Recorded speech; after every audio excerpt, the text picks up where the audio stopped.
তবে এর মাঝে নির্বাচনটাকে সুষ্ঠুভাবে সম্পন্ন করবার জন্য বদ্ধপরিকর নির্বাচন কমিশন। অন্যদিকে একেবারে অ্যাক্টিভ মোডে রয়েছে জাতীয় তদন্তকারী সংস্থা এনআইএ। তারা একাধিক জায়গাতে তল্লাশি চালাচ্ছে।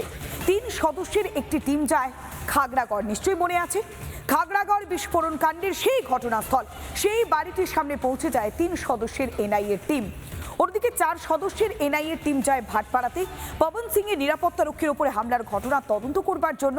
অন্যদিকে বামুনিয়াতে যেভাবে বোমা বিস্ফোরণের ঘটনা ঘটেছিল সেখানে এনআইএ এর পক্ষ থেকে তৃণমূলীদের হাতে নোটিশ ধরানো হয়েছে, এমনই বিস্ফোরক অভিযোগ করলেন আইএসএফ এর প্রার্থী আরাবুল ইসলাম।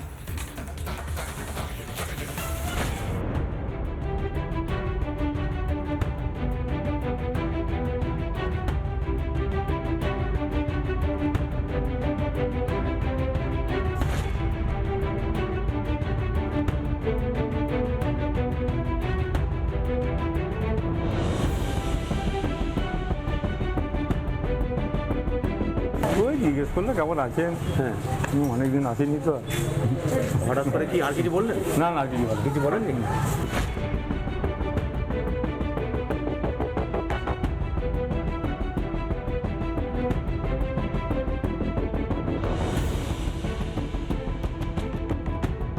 মোটামুটি 100 পুলিশ এসেছিল, চারিদিক দিয়ে ঘিরে আমার দরজা ভাঙছিল আর বলছিল আমাকে বার করে।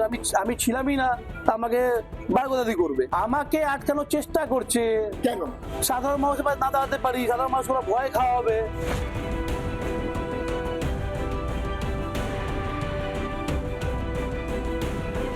তিনটে নোটিশ দিয়েছে, একটা বাহারুল আছে, একটা আহসান আছে, একটা মহসিন আছে। এরা সব পালিয়ে গেছে।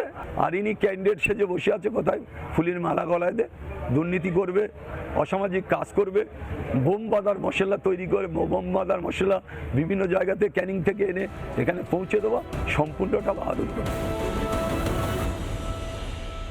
নানা ধরনের কন্টেন্ট দেখার জন্য লাইক করুন, শেয়ার করুন আমাদের ফেসবুক পেজ, সাবস্ক্রাইব করুন আমাদের ইউটিউব চ্যানেল। পাশাপাশি অন্যান্য ব্রেকিং নিউজের জন্য অবশ্যই চোখ রাখুন রিপাবলিক বাংলায়।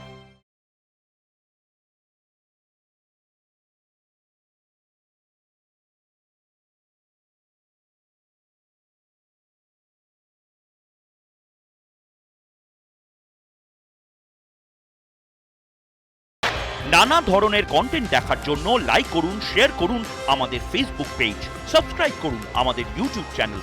পাশাপাশি অন্যান্য ব্রেকিং নিউজের জন্য অবশ্যই চোখ রাখুন রিপাবলিক বাংলায়।